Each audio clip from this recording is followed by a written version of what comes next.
After so much apprehension, we Gumufro sisters decided onto the spiritual journey to Kumbh that held in the holy city of Prayagraj. Our journey started with the holy dip on the Sangam, followed by the cruise ride on Yamuna River near Sangam Ghat.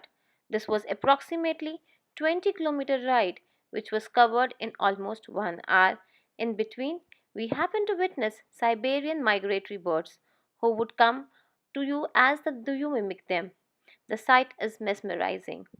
Next was Akshavat, the divine eternal banyan tree, which finds mention in Rig Veda and believed to be immortal.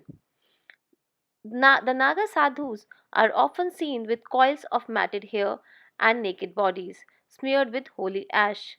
If you are in Kumbh, your journey is incomplete without enjoying the Aarti at Triveni Ghat. Last but not the least, this year over 12 crore visitors from across 75 nationalities participated in 55 days long event.